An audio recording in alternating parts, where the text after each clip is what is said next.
Pittsburgh Steelers fans, welcome back to another episode of the Steelers Preview. I'm Jeff Hartman, co-editor of BehindTheSteelCurtain.com, and with me, as always, to round out the three amigos would be Bryan Anthony Davis. What's going on, Bryan? Hey, yo, what's going on? We're less than a week and a half away. I'm feeling it, boys. That's right, Dave Schofield, co-editor. What's up, man? Bryan, did he call us round? Is that what he said? I'm trying to figure out what he said. He said something about the round trio. To round out the trio. I guess that's what it was. I'm doing fantastic, one Jefferson Hartman. Oh my gosh. All right. So we're back, and there's a lot of stuff going on. This is crazy to think about. I was listening to our podcast the other day, and I think, Dave, it was yours that you said you were kind of running down everything of what was going to be happening in the coming. It's just crazy to think like next week, is the last Steelers Q&A, because the week after will be the first hangover after the game. I think it's a Monday nighter. It throws everything off. But the Beck and Black is now going to be Know Your Enemy.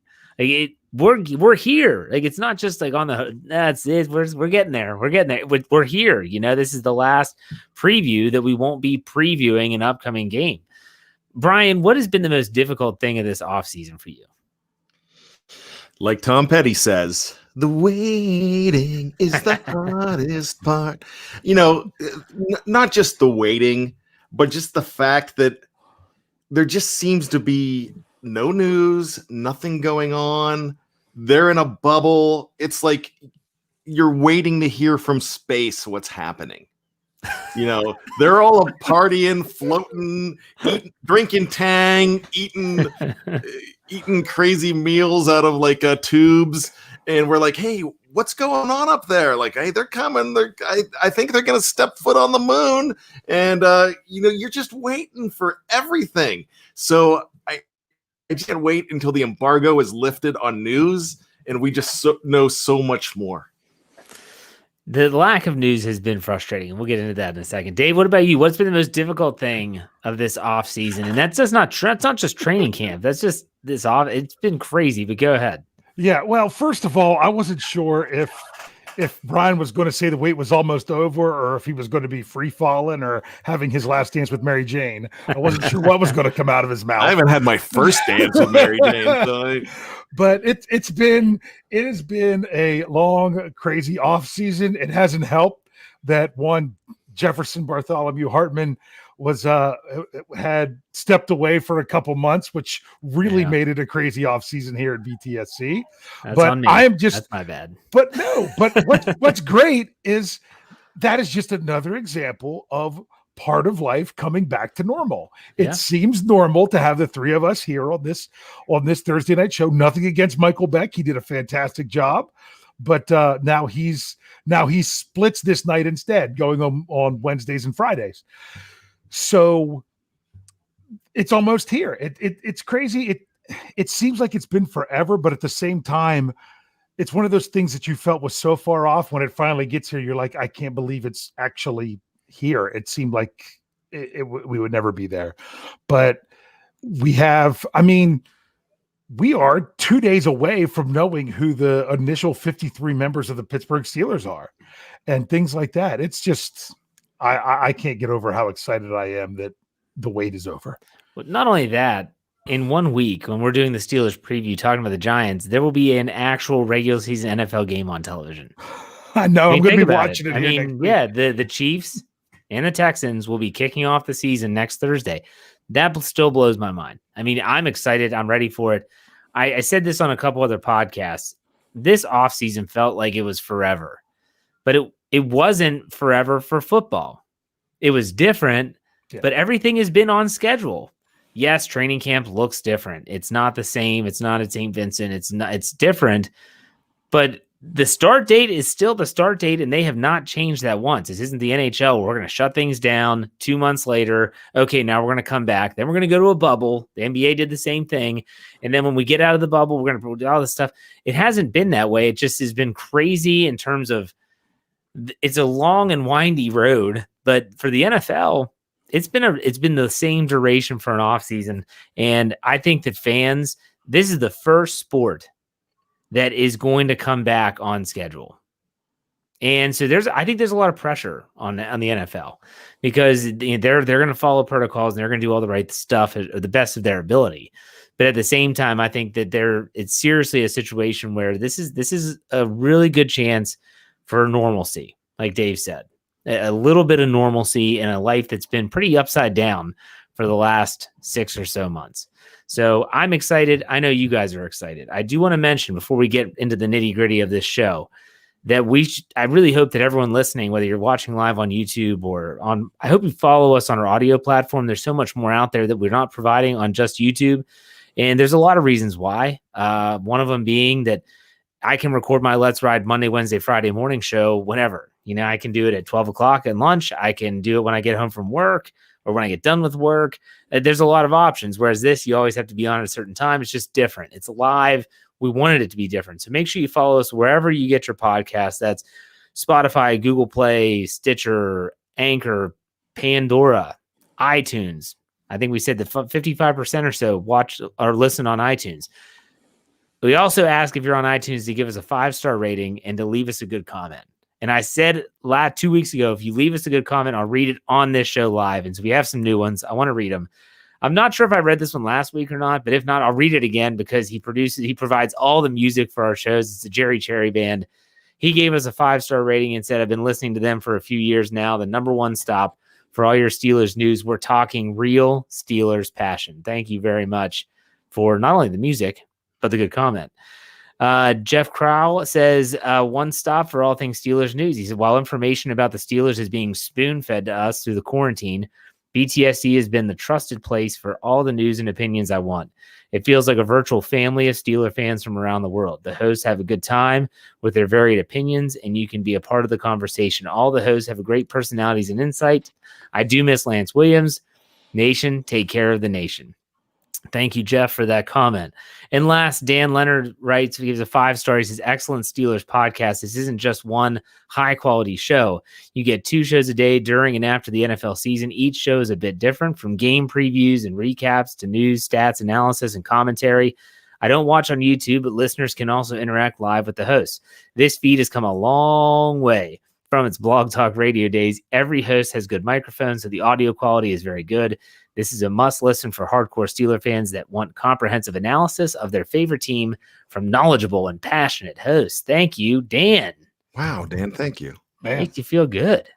So yeah, give us a good comment on iTunes. Give us a 5-star rating. It does help. It helps with exposure. It helps when you type in Steelers, you see our podcast platform come up. We're number 2 right now. We want to be number 1. So that's just one thing that you can do to help out. Bryan, anything to add as our podcast producer? You know what? We have some more slight changes coming up because it's just like, remember when it was the 80s and 90s and the TV shows were the new fall season? Well, we are going to have the new fall season, like you alluded to. We're going to move a few things around, but it's going to be much better. It's going to be Steeler comprehensive, and you're going to enjoy it completely. So stay tuned for the new fall schedule coming out right before the Steelers kick off, and we're going to have that all for you. And I've got to say, I feel blessed and excited that I have finally inspired a name on the live chat. There is one that says one of Mr. 2 a.m. stories. So I am loving it. So I feel like I've arrived, boys. We've all arrived in some way, shape, or form. So let's get right down to it. This week, the Steelers, God, I just don't get their practice schedule. I really don't. I mean, as a former coach I didn't coach football, but it doesn't matter, right? When you go through the preseason schedule, you are trying to set your team up to get acclimated to a regular work week. And Mike Tomlin alluded to that on multiple occasions, but they've just been, Dave and I would be messaging each other, and it's like, they've got to practice tomorrow. They just had 2 days off, but they would practice one day and then take off again. Like, I just don't get it. Anyways, there was a lot of news that happened. Were there any players or any news in particular that stood out to you from the week that was? Bryan, we'll start with you. Well, you know what? I'm hearing a lot about all of a sudden about James Pierre. And like I said, we're living in a bubble, and now people are actually, different columnists are projecting him to possibly make the 53-man roster. And I feel because there have not been any preseason games whatsoever, that I don't know who some people still are based on, I got a lot of information from your training camp reports, but it's hard to know who everybody is. I would love to see, I've heard some great news about Riley.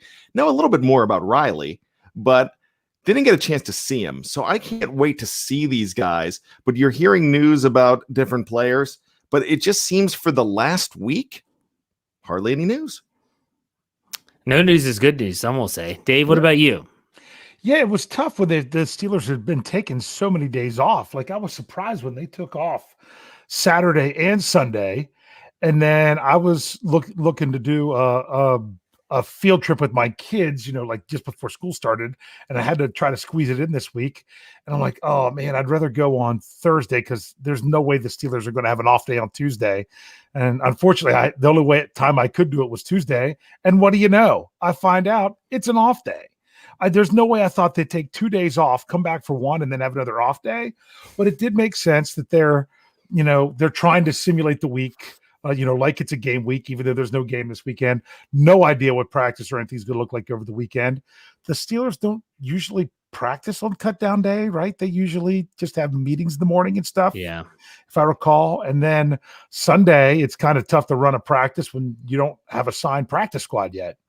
So we're probably looking at another weekend off, but tomorrow, which, Friday, which for those of you listening to this at a later time, is their last practice at Heinz Field, because then they're rolling into the regular season and full time at UPMC Rooney Sports Complex. Yeah, no, you're absolutely right. For me, when I think about the news from this week, when you read those practice reports, especially on days like Thursday's practice, which was inside, no reporters are allowed there. You have to only go off of what the Steelers are putting out to the public and to the reporters. And believe it or not, the reporters are getting basically the same pool report that they're putting on Steelers.com. So fans are actually getting a lot of what they actually are getting in terms of the beat writers. Alex Highsmith's name just doesn't go away. It just doesn't. And we've talked about him before, and rightfully so. But my goodness, this guy is getting praise from Bud Dupree, from TJ Watt, from Keith Butler, and even Mike Tomlin has given him some praise over the course of training camp. I'm sorry, but I keep on thinking that I guarantee you he'll be able to do more than Anthony Chickillo as a rookie. And I know that there was some discussion last week about how that's impossible for a rookie, or I don't know. That was between Dave and someone in the live chat. But still, everything that you've seen is that he has a really good repertoire of pass rushing moves. He seems to be acclimating to the professional game rather nicely and quickly. He's a smart player. He's intelligent. And it was really exciting to see. I know Bryan got involved with this today, that, oh my gosh, like our aunt Tony DeFeo is like best friends with his dad now on Twitter. I mean, isn't that exciting, Bryan? I mean, we should get him on the show. I know. And so we've got to go. That's why I put that little nudge in there, because they were going back and forth like quite pleasantly. Because if you read the article that Tony wrote, it was very entertaining, but it was he was talking glowing about him. And the article was, I'm not sure who Sam Highsmith is. However, he's either his brother, cousin, uncle, and he kept on saying that over and over throughout the article. And so Sam wanted to say, I am his father, and thanks for all the kind words. And they kept on going back and forth. And I think they're going on a picnic this weekend. They're going to watch games together since he can't be in Heinz Field. Oh, goodness. Okay. Real quick question, because like Dave said, Saturday, 4 p.m. New York time, as the NFL likes to say, is when all teams have to cut down to 53 players. I asked Dave this question on my Let's Ride podcast. I'll ask Bryan the same question. Dave, you can use the same answers, or you can use a different answer if you had more time to think about it. Bryan, give me an offensive player that could get cut. That is not, don't say Ben Roethlisberger, okay? I wanted to say that. Because I said I could give the Bryan answer and say Ben Roethlisberger, but I wanted to see if he would actually say it. Give me a realistic player that could be legitimately cut or let go, whatever you want, how you ever want to call it, that people would say, wow, I can't believe they let blank go. I'll give you an example. I felt that the fan base said that when they let Landry Jones go. When they cut Landry Jones and went with Joshua Dobbs, and they're like, wow, they cut Landry Jones. It wasn't that Landry Jones was great. It's that no one saw it coming. So, Bryan, who is your offensive guy? We're going to do defense as well, but who would be your offensive player? I see some people in the live chat, like Ezra said, Vance McDonald. I don't think Vance McDonald has any chance of getting cut. No. So, Bryan, who do you think? Let me preface this with the fact that I don't think there are going to be many surprises. However, agreed. If there's going to be one that could surprise everybody, I doubt it, but I think it could happen, is Jalen Samuels. And a lot of people are throwing that out on the live chat. Yeah. Now, Dave, that's who you said, wasn't it? That is what I said before. And whenever we talked about this, so I'll say a different one. I will say, I'll say, because we had both you and I had projected this earlier on, and then we changed our minds, was Zach Gentry. That if they decide to only go with 2 tight ends, that would be a surprise. It'd be like, oh, but I don't think it would be because he's ever shown anything on the field. Because, like we say, 1 catch for 4 yards last year. That's been it.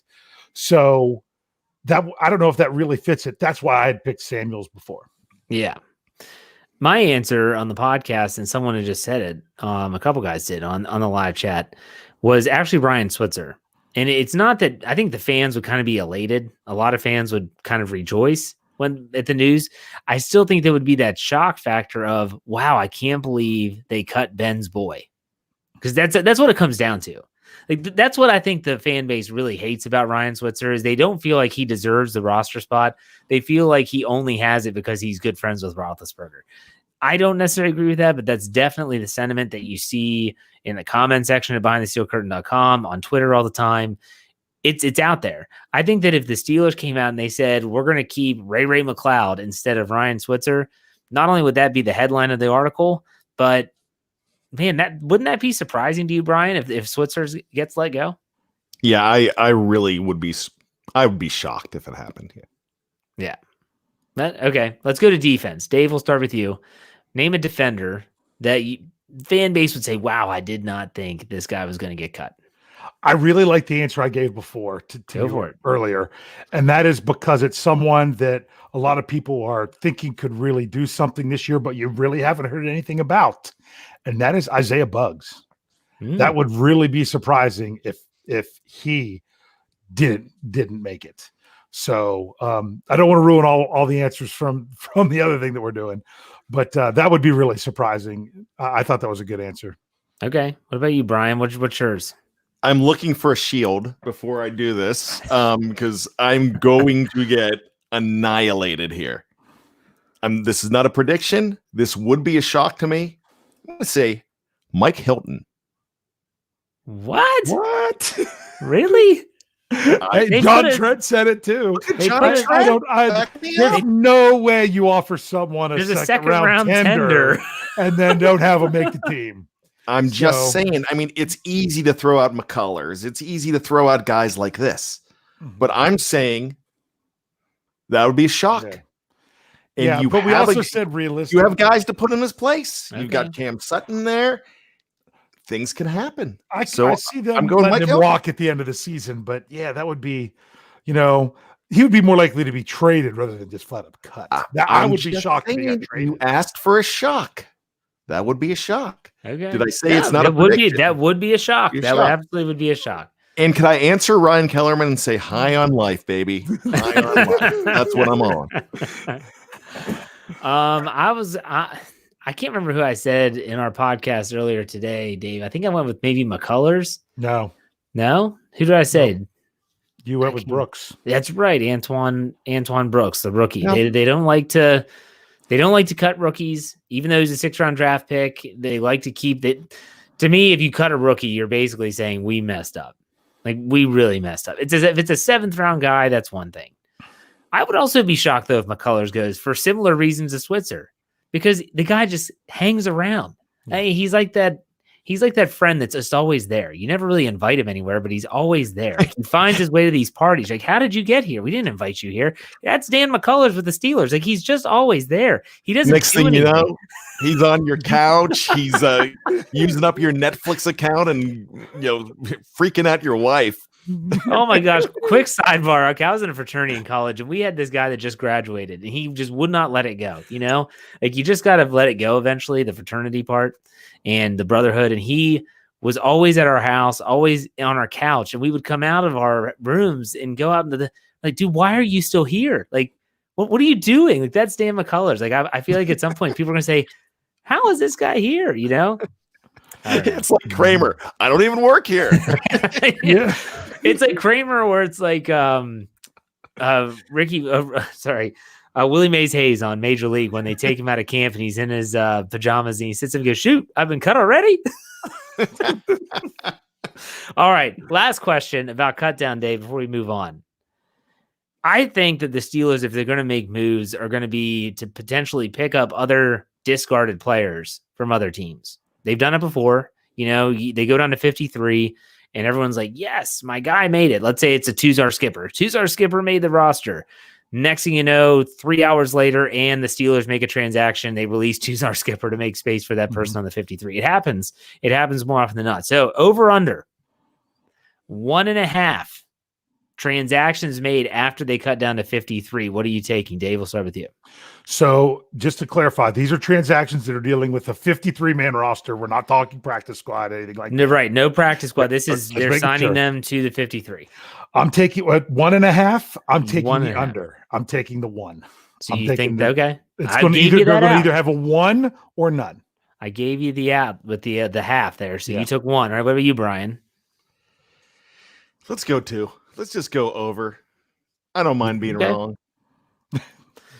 It'll be tough with the caveat that Dave brought up and the fact that they would have to be added onto the 53-man roster. It wouldn't be like, well, they can sign a practice squad player. They can do that. That's pretty easy. But ultimately, sign to the 53, it's going to be tough. I'll take the under. I'll take the under on that. I'll go with 1 or maybe even none. All right. Next question. I wanted to talk to you guys about. I was listening to Mike Tomlin after practice the other day, and he was asked, I want to say on Wednesday, he said it was a typical Wednesday for us. We wanted to make it a real-life Wednesday.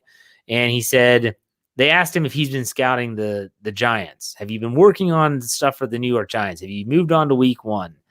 And he kind of blew him off and said, no, we're just kind of doing our thing and what we can control, all those Tomlinisms. It made me realize, though, that, Joe Judge, rookie coach, they did a whole show on this, how the Steelers are just riddled with these coach and young quarterback combinations this year. Joe Judge, Daniel Jones, new offensive coordinator. They have a new defensive coordinator, too, in New York? I can't think off the top of my head. Doesn't matter. Anyways, who it is either. So the Steelers have no preseason footage to go over. They have only Daniel Jones last year in a different system to look at. Joe Judge was a special teams coordinator in New England, so it's not like they can go back to, like, let's say Mike McCarthy in Dallas. You can go back to what he did in Green Bay and look at maybe tendencies as a play caller, et cetera. How do you think the lack of knowing, and this is across the board, but really with no preseason, how's that going to impact week 1, in your opinion, Brian? Do you think it's going to help, hurt, not matter at all? You know what? I'm actually going to say that it's really not going to hinder the more experienced veteran-laden teams. So it's not going, and the better coach teams. And that's a theme that I've been going on with for about 3-4 months now.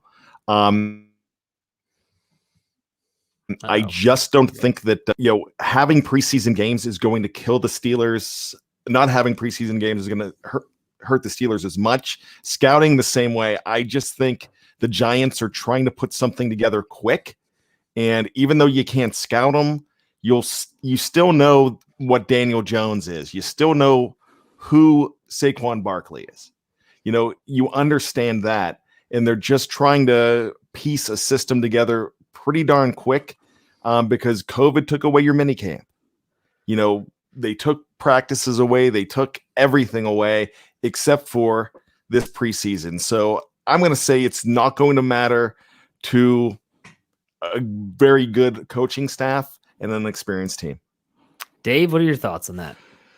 I think teams are going to try to handle it like Alabama would handle it whenever they play Southwest Louisiana State the first week. That, we don't know what's going on with that team. We're not going to worry about them. We're only going to worry about us. Where it's the whole notion of, sometimes as a high school coach, that's what you have to do sometimes when you're playing a program that isn't really, struggling. Sometimes you make it more about yourself and less about them. So that's rather than the Steelers worry so much, kind of like what Coach Tomlin was saying, rather than worry so much about what they're doing, we just need to focus right now on doing what we're doing even better. And then and be able to adjust on the fly because you don't really know what's coming because of this conglomeration of coaches are going to be going against that they have no tape on what they're really going to do. Well, let's stick with this, Dave, and I'll ask you this question. So what do you think this will do to game plans? You think that it'll be more vanilla, more bland, not as obviously it's not going to be as team specific, but in terms of, let's say, Keith Butler's approach to Daniel Jones, I mean, you're going off of last year's tape. You're going off of a different offensive coordinator. You're going off of a quarterback that's going to have almost a full year under his belt of starting experience. There's going to be some natural maturation. How do you think this is going to impact the Steelers from an offense and defensive schematic standpoint? I think offensively, you just do what you do. You want to make the defense have to adjust to you rather than you adjust to what the defense is doing. That's going to be your offensive mentality. We're going to play our game. They're the ones who are going to have to worry about us, not the other way around.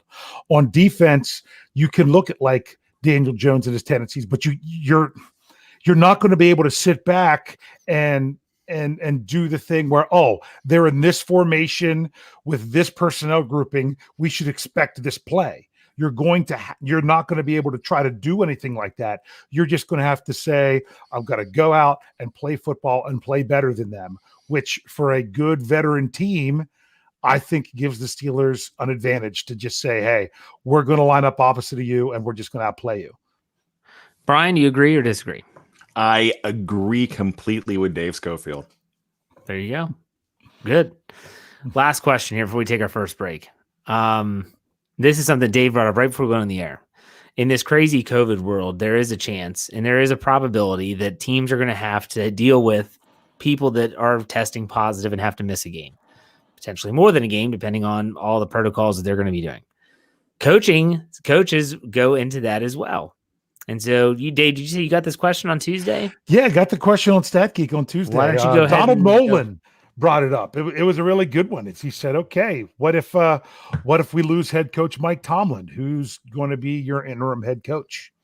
And I gave my answer, and I thought it was the right answer because you don't want to say, well, is it going to be one of your coordinators? I think it's assistant head coach John Mitchell, so that way you don't have to pull anyone else out from what they're doing on offense or defense. I agree. Bryan, do you think there would be any other coach that you would consider to be the guy in charge?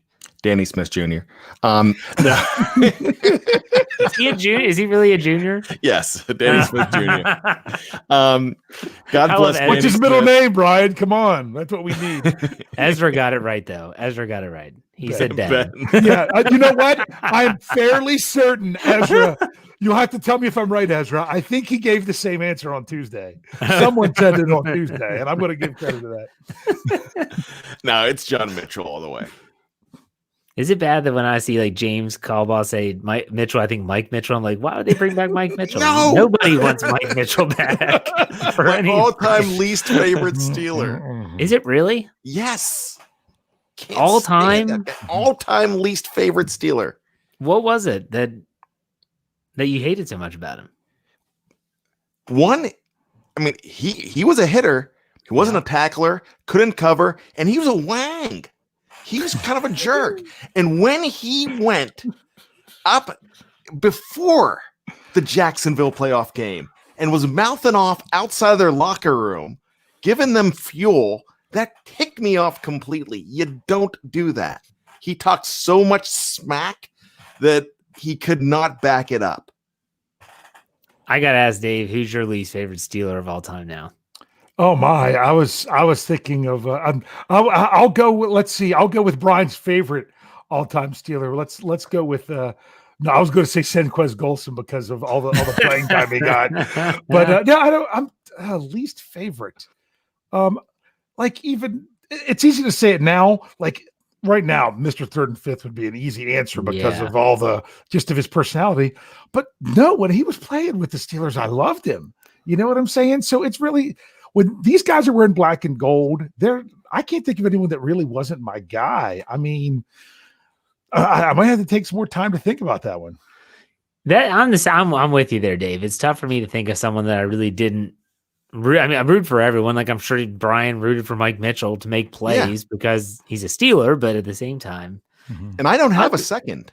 I don't have a second place like you guys. Well, I'll tell you what, Mike Mitchell. Devin Snowden was close. He said Rashard Mendenhall. There was something about Rashard Mendenhall that just I never felt like he fit in the Steelers, with the Steelers in that locker room. I could be wrong. And maybe it's some of his life after football, the writing that he's done, the stuff that he said. Go ahead, Dave. What's yours? He wasn't with the Steelers very long. And when he was there, I never liked the signing and was never a big fan of it. Mr. LeGarrette Blount. Did not care for him. Didn't even really want to see him get the ball or anything the whole time. Never cared much for him. We don't like to talk about all this stuff, but yeah, I mean, it's part of it. It's part of it. Right when we come back after this break, we're going to talk about the secondary of the Steelers, so stay tuned.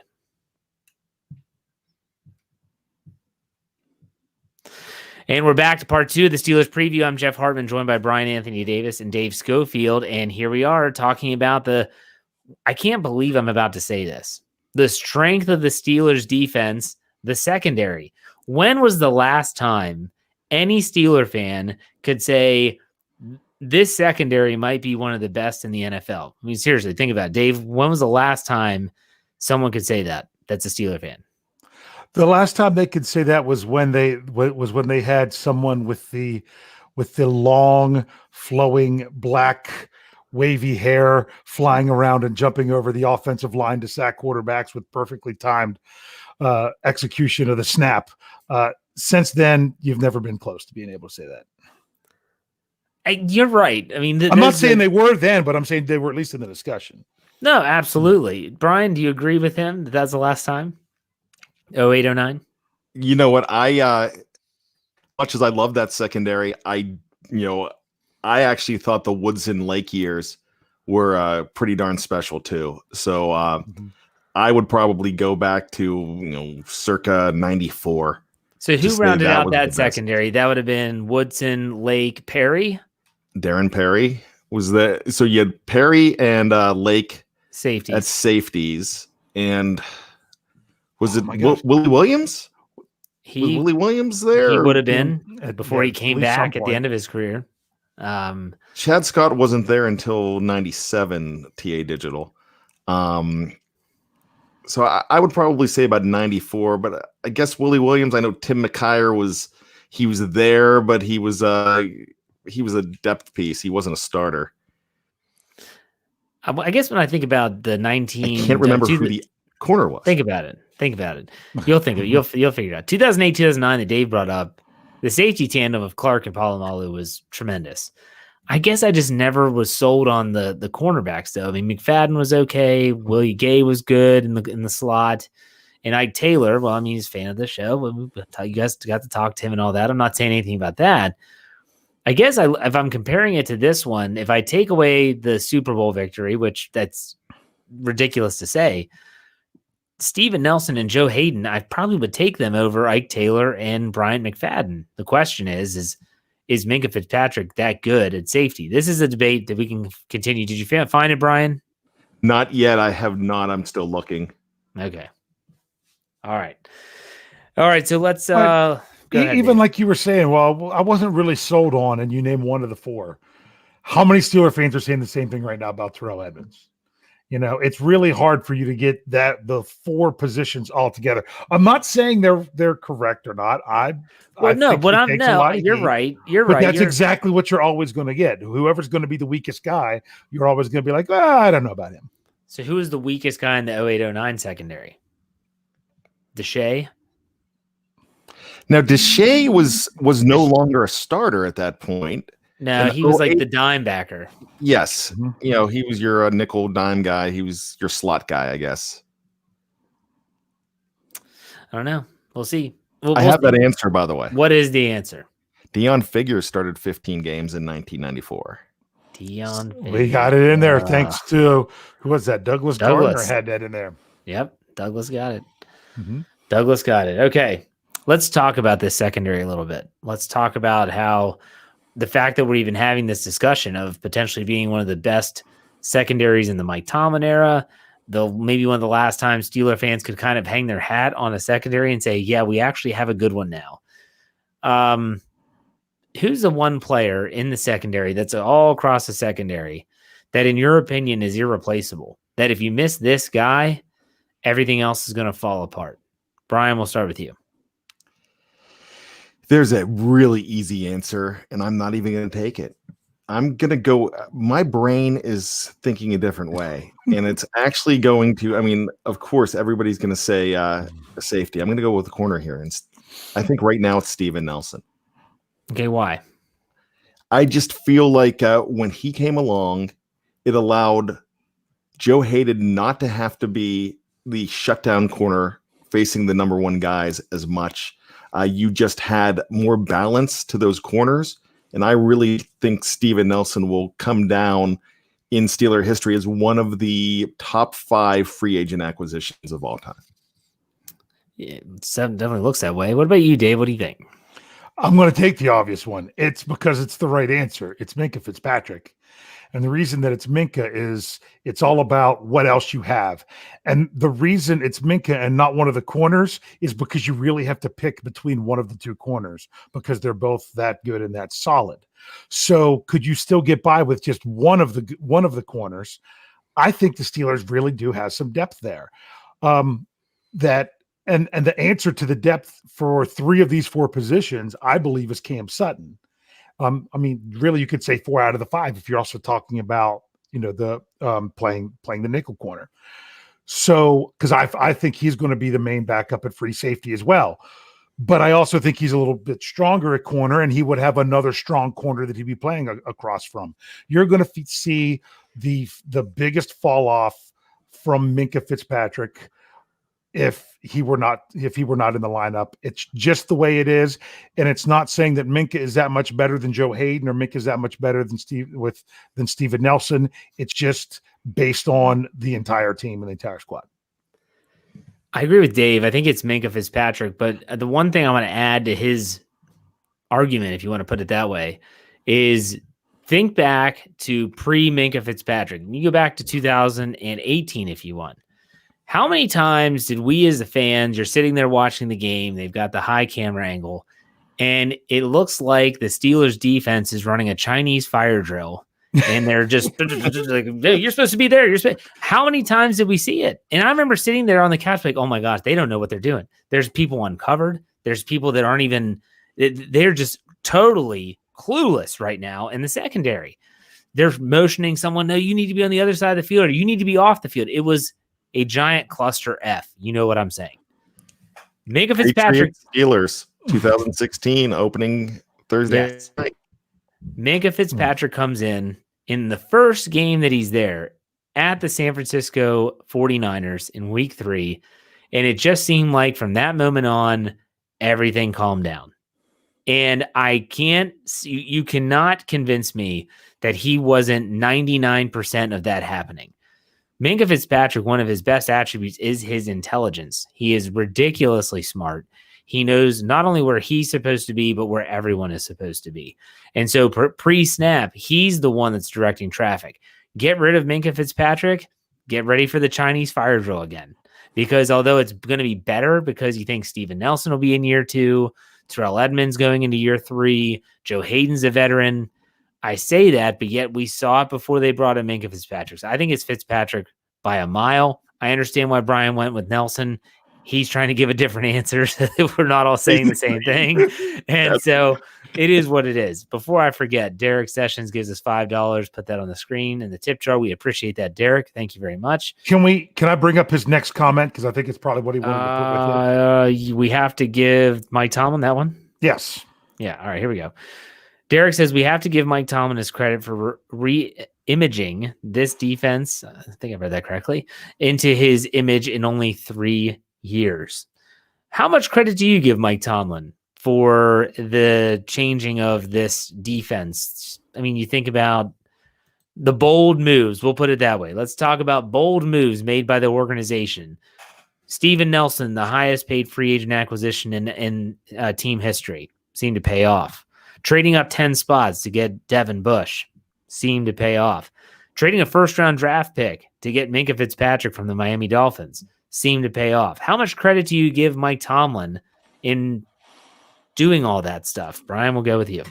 I don't know. I don't know if he made those decisions, whether he went to Colbert and said, hey, we need to get these guys. I see Nelson's out there. Can you look at grabbing this guy? We've scouted him. I don't know. I don't know if Tomlin had anything to do with it. I like to think that he has, because it seems like his thumbprint is all over everything. And you want to see a coach and a GM working together, I would think, but I just don't know the inner workings. I don't know exactly what's going on. I know on draft day, they say they work as a team for this.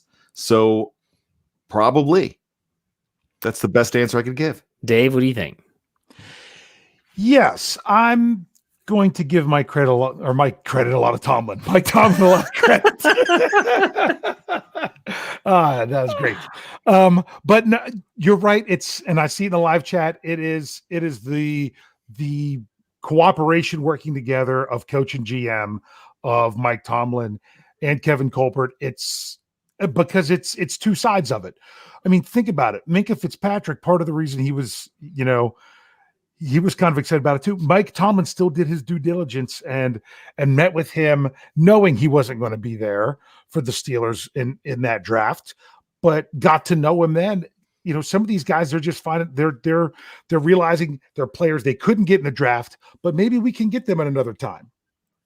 And it's also, we say, the Steelers don't like to give up on their draft picks. They don't like to give up on their draft picks. They realized that their draft picks weren't getting it done in certain spots. Or because if it wasn't for that, we wouldn't have Steven Nelson. We'd be talking about Artie Burns being the other corner this year. Because when the Steelers went out and they got the guys they needed to get and didn't have to stick with guys that they just didn't work out.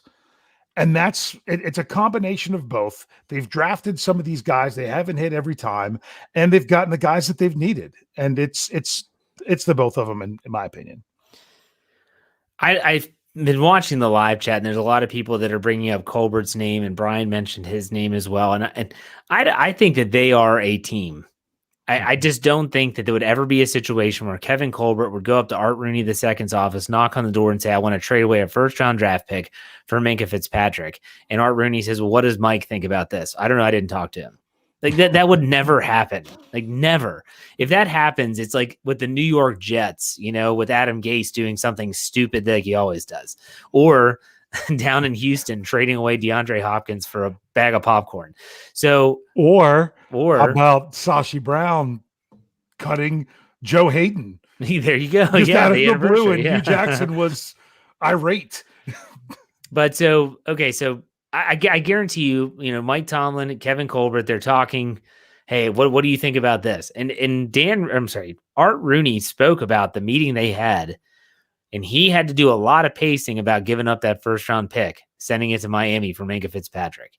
And he did not want to do it. He was very hesitant, and then he got talked into it, basically. I give Colbert and Tomlin a ton of credit. But let me ask you all this, since we're talking about Tomlin. This got brought up on Twitter the other day. You see all this stuff still going on with Mr. 3rd and 5th, and he's not even in the league. He's been suspended for 8 games, even if he does come back. These crazy reports that I'm seeing on Twitter that are just The one I saw yesterday was a little too much for me.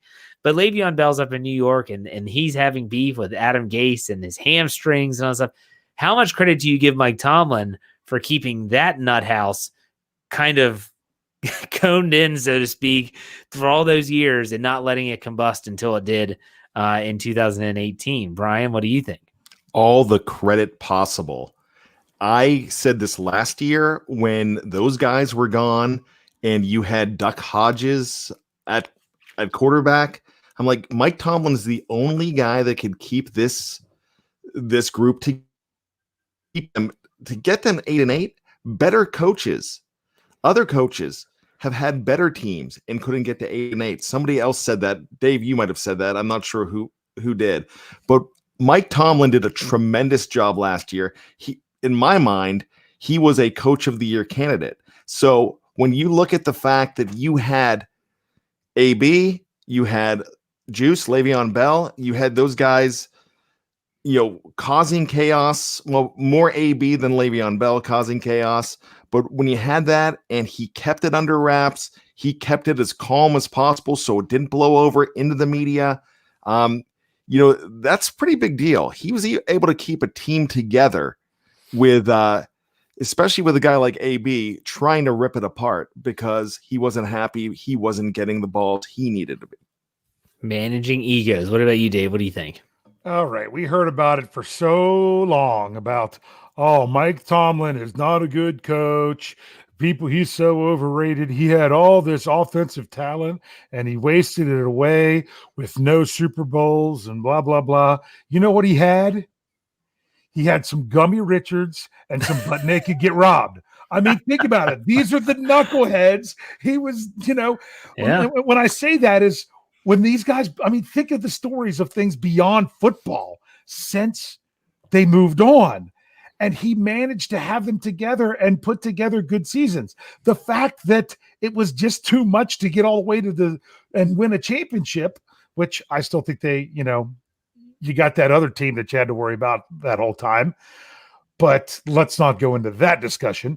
It's amazing that they kept it together for as long as they did. And for all the criticism people wanted to give for not winning with those guys, look at the defense they had to go with them then too. So now they've rebuilt the defense. They have a different vision for the team. They've realized that those kind of egos and those kind of problems aren't going to be enough to work together for a championship. So hopefully that's not the problems that they have anymore. When you talk about managing egos, you're talking about obviously the Antonio Browns, Le'Veon Bells, but let's also not forget that he is managing, and I say he is in Mike Tomlin, is managing his own ego. Being a head coach in the National Football League comes with a stigma. It comes with having an ego. I mean, you are a very powerful human being in the world of sports. He's made some moves on the coaching staff that deserve credit too. Bring in Terrell Austin to help with the secondary. That's his forte. He had to probably take a step back and say, we need some help here. Let's bring in this guy. He was the one that met Matt Canada, and he's said it a million times. I don't care where the good ideas come from as long as they're good ideas. And so I give Tomlin a lot of credit too. He could have kept just the same old staff and just status quo. We'll figure it out. We'll do what we do. And I don't think he's done that, at least not recently. Bryan, go ahead. You want to say something? Yeah, and not only he also brought in Danny Smith Jr. So you gotta realize that that's just a genius right there. There you go. I mean, I agree with everything that you said. I think he doesn't get the credit that he deserves.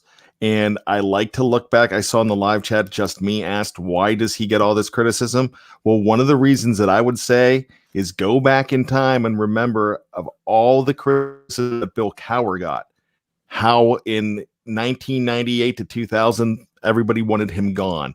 Bill Cowher was not Chuck Noll. Yeah. Mike Tomlin is not Bill Cowher. The next guy is not Mike Tomlin. And that's the way it's going to go. You are going to appreciate Mike Tomlin so much more when he's gone, and that's a shame because you need to appreciate how great he is now. You think about, I'll never forget 2003 was my first time ever going to Heinz Field. And I watched a week 16 game, I believe, against the then San Diego Chargers. and LaDainian Tomlinson was in town. The Steelers won the game. Steelers ended up, I think, 6-10 that year, and that led to Ben Roethlisberger, the 11th overall pick in 2004. People wanted Cowher gone after that 03 season. They were done with him. They said the message is stale. He's never going to win the big one. Blah blah blah. Look what happened. All right, enough of that talk. Dave, you ready? I'm putting on my dunce cap. Trivia time. Time for me to stare off into the space here and take random guesses. Go ahead. All right. Well, for this one, I'm actually going to dip into a little nugget of information that I found when I was helping Jeff with an article earlier this week, when there was some news that we wanted to get out there. And, sometimes we team up on some stuff and I'm like, hey, let me find you some stats or something. And I found that when looking in about Mark Barron, who was signed by the Denver Broncos, that I looked at what he did with the Steelers last year, and he did something very unusual.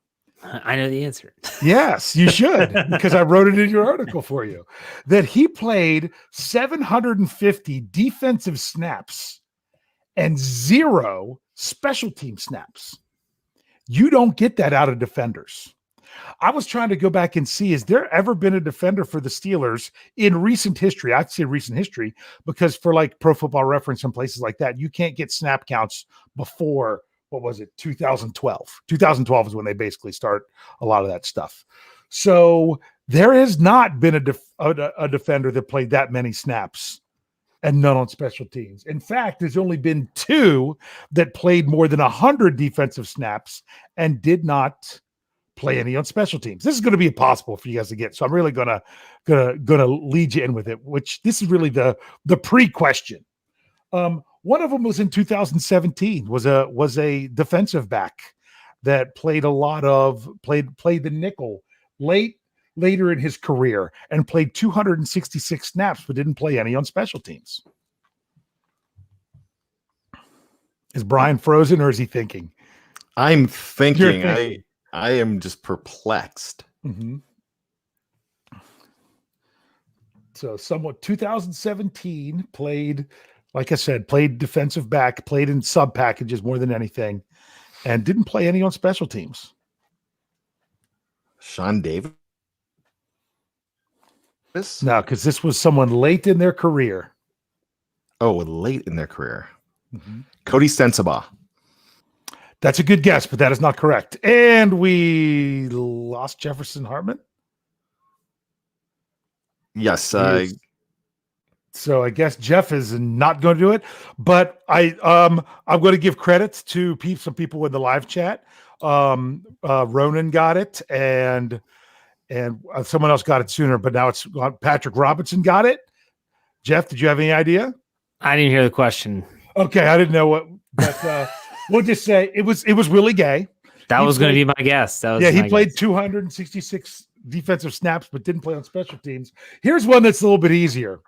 The other one, someone who played in 2012, played 495 defensive snaps, but did not play any on special teams because it would have been really entertaining to see him rumbling down the field, like on a kickoff or something. James Harrison. James Harrison was actually an answer from 2017, but he only had 40 snaps on defense and none on special teams. But other than that, he played special teams. Then I'm going Big Snack. Yeah, it's Big Snack. Yeah, I wanted to go back further in his career with snap counts to see if he ever played special teams, but you just can't get him from back there. But the main question I want to ask you guys: there was actually one player last year on offense that played more offensive snaps than Barron did on defense and had 0 special team snaps. Played 777 snaps with none on special teams. Any idea who that would have been last year? Pouncey. That would be correct. Jefferson Hartman. That's very good. A lot of times you think, oh, Ben Roethlisberger, but the quarterbacks were all spread out and split out. And why was it not Pouncey? He doesn't snap the ball because somebody else was snapping the ball. All the rest of the linemen played a whole bunch of special team snaps. So very good. Bryan, do you have any trivia? The 1979 Pittsburgh Steelers, of course, won the Super Bowl that year. But they also have a great distinction by being the first team to ever do this. What is it? The 19, did you say 93? 1979. 79.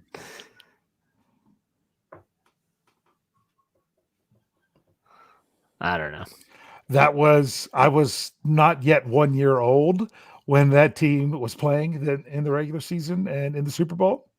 So Ezra says they did a commercial as a team. They may have, yes. Well, they had the Steeler radial tires, but that's not what I'm talking about. So that team is something you will never see today. You probably will never see it again. They were completely homegrown. There was not a player on that team that wore another team's uniform at that point. They were either undrafted free agents or they were either draft picks. There were no traded players on that team. They were all Steelers from the beginning of their career. Oh, I'm just gonna have to take your word on that one, but that's pretty interesting. If that's sounds true. about right. There you go. That's crazy. I have a question for you guys. It's not trivia, just a question. Oh, okay. I was listening to someone's show the other day, and they were talking about Lamar Jackson and the Ravens. I think it was Michael's show with Jeffrey Bennett because they were talking about, that was a couple weeks ago, they were talking about the AFC North, the division. When you watch Lamar Jackson play, what mobile quarterback does he remind you most of? This is just a general question because, I mean, you think about it, you have guys like Michael Vick. I think he reminds me a little bit of Cordell. I hate to say that because Cordell could run. Now, maybe Cordell wasn't as agile. You know, Cordell was fast, but Cordell also didn't throw the ball that well. And I don't think Lamar Jackson throws the ball that well either. Yeah. Bryan, you have someone on the tip of your tongue, it looks like. Who would you say? I have nobody on the tip of my tongue. That's a first. Oh, I got one. Maybe Randall Cunningham, but not. That's what I was going to say. That's not a bad but one. I don't think he throws as well as Cunningham. No, Cunningham had a gun. Yes, because he just had the cannon. He was, when I was in middle school, that was my favorite player, was Randall Cunningham. I loved Randall Cunningham. Yeah. How much better were the Eagles uniforms with the Kelly green instead of what they have now? They were great. These are crap. You know, I'm a uniform guy. I love those. If they brought those back, I would love it. The Kelly greens. That's a whole show of uniforms I want to see brought back. What other ones are there? The creamsicles down in Tampa Bay? That sounds like a retro show to me. You know what? Uniforms. Only if they bring back the helmet. You got to love the helmet. The creamsicles are great. I love the old Patriots, the red and the white yes, Patriot hat. Those are good too. But let me give you this. The Miami Dolphins. They bring it back sometimes. What's different? It's more tealish now. It was aqua back then. It was darker. The stripes were very bold orange. Sometimes they bring them back. I love the Dan Marino. The Dan Marino orange. Excuse me, aqua. Ooh, I'm bringing it up. What's that? Ezra. Denver with the on the helmets. Absolutely. Yeah. Well, they did that in their color rush. They have but it's a darker blue. It's not the same blue the John Elway wore. Yeah, you know, that lighter. That was more blue. of a royal back then. I was really happy to see the 49ers go back to the matte, you know, not the shiny pants and just the classic look. I cannot stand the LA Rams uniforms.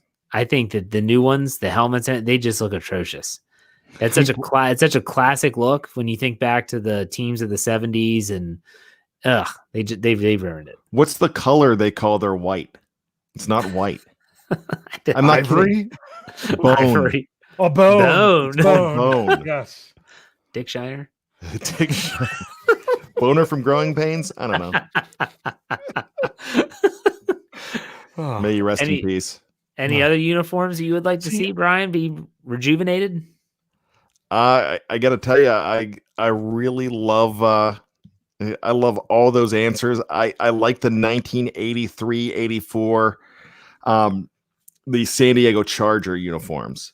They're kind of bringing them back with putting a little bit of white in them, but everybody loves the light baby blue. Give me Dan Fouts of 84. I'm not taking Dan Fouts in anything. I can't stand that guy. Yeah, I know. But give me his uniform. See, I'm thinking about, because growing up as a kid, I had, you get a quarter, you go to the bubblegum machine, and you got the little helmets. Yes. I had all of them, except there was one I could not get. And I never got the New York Giants. So, which was funny because when I had the baseball ones, I had all of them but the Pirates, which I thought was ironic because that was the one I wanted. But with the foot, so I'm thinking back to all those helmets and one of those helmets. So of course, you can't bring it back, but I liked the Houston Oilers back in the day. Yes, those were great. Mm-hmm. Absolutely great. The Love You Blues. Love You Blues. I just thought of one. And everybody's going to yell at me for this one. I like the old Cincinnati Bengals before they went to the stripes, the tiger stripes. I like just the straight Bengals across and the black and orange. I thought that was a better look than this now. I know. Well, here it's funny. I say that, and then of course people in the live chat had said it. So Ezra threw that out there about the Oilers, and I already got someone that offered to send me a New York Giants helmet. So I'm pretty happy about that. So. Oh, that's awesome. Yeah. So I never had one either, Andrew Wilbar. Yeah. So well, Bryan, it looks like we lost Jeff again, which is okay. So I'm going to kind of fill in here and say, hey, is there anything you would like to put out there for the good of the order before we head out of here tonight? So check it out tomorrow morning. Let's Ride with Jeff Hartman. There is also right now on the podcast platform, you're going to go ahead and get an opportunity to hear this. And it's the training camp recap. But I want you to go back to Wednesday as well. Yesterday, go back and check out the Ryan Shazier interview that you did, Dave Schofield. Fantastic job with the Ryan Shazier interview. I was going to say that. I thought he had a lot of heart. It was 11 minutes of really good stuff. If you haven't had a chance to see that promotion with Pepsi as well, it's really good. We have a great weekend ahead of us. You're going to have the second episode of Touchdown Under with Maddie and Mark. I think Mark is still in the live chat here. They're going to have our Australian blokes are going to have another episode. The last live mic on Friday is going to be tomorrow night, and live mic is going to be moving pretty soon to Tuesday mornings, joining our AM audio only platform. So just all the stuff that you love, some of it's going to still be there, but we're going to move some stuff around with the schedule. Check out Tony, Steelers Brunch with Tony on Saturday. Probably the last Tales from 2 a.m. Well, 2 a.m. is going to go on hiatus because we're going to have the Steelers pregame show coming up when we have the regular season. So many things happening, Dave. Check out all of our podcasts. Like Jeff said earlier, anywhere that you find a podcast, go ahead and download us. Give us a good rating, especially if it's an Apple podcast. That would be fantastic. We rely on you, the live chat, the listeners, the people that aren't listening to this live, but are checking it out later. We thank you so much.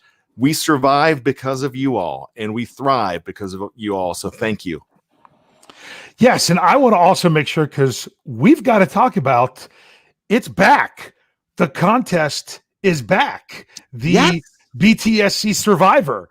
I can't believe that we didn't start off the show with this, but it's all right. We'll finish up the show with this. For those of you that were in it last year, that was great. We had a great time. We had almost 600 people that were signed up. We're at it again. One league is already full. We started league number 2. It is on the website. It's somewhere always in the top 8 articles. We try to bump it up every time we need to update with something. The link is right there. It is 100% free. All you have to do is have a Yahoo ID, go in, sign up for it. Each week, you're picking one game as someone to win. Once you pick the team, you can't pick them again. That's how it works. It rolls through the season. The winner gets a signed Marquise Pouncey football. A signed Marquise Pouncey football? I thought it was going to be a picnic with Sam Highsmith and Tony Defio. So don't say that. People would probably rather have the picnic. So I'd take the picnic, but I would too. But make sure you're involved with that. That's a lot of fun. Of course, we'll be updating those on the podcast and everything else. Make sure you are going to behindthesteelcurtain.com, your one-stop shop for all things Pittsburgh Steelers. We will have other things coming from you there. Like tomorrow, we'll have some, Jeff and I have our final 53-man roster predictions coming out tomorrow. We also, speaking of which, I think we're going to have a special roster cut-down show on Saturday at some point after that's announced. So be on the lookout for that. True. Lots of good and exciting things. Poor Jefferson Hartman. I know I keep saying that there. There was a problem earlier today where he had no internet because he's got fantastic internet usually, but they're actually doing an upgrade right now, which has been disrupting. It's funny how when you upgrade, it disrupts your service. Sounds kind of like the commenting system from Behind the Steel Curtain, which had some upgrades happen today. So very nice. Yeah. So make sure there's lots of stuff like that on the website that you're checking out. Always make sure, like the video if you like what you're saying. And as Jeff said before, make sure that if you're listening to this in podcast form, go in there and give us that 5-star rating if you like what you're hearing. So, Bryan, it was lots of fun. We lost Jeff, but that's just how it is sometimes. But we didn't lose it permanently. Jeff will be back again next time. So, anything else for the good of the order? All I'm going to say is be good to each other and be better to your Steeler Nation. That's a great way to put it. So we will catch you all next time.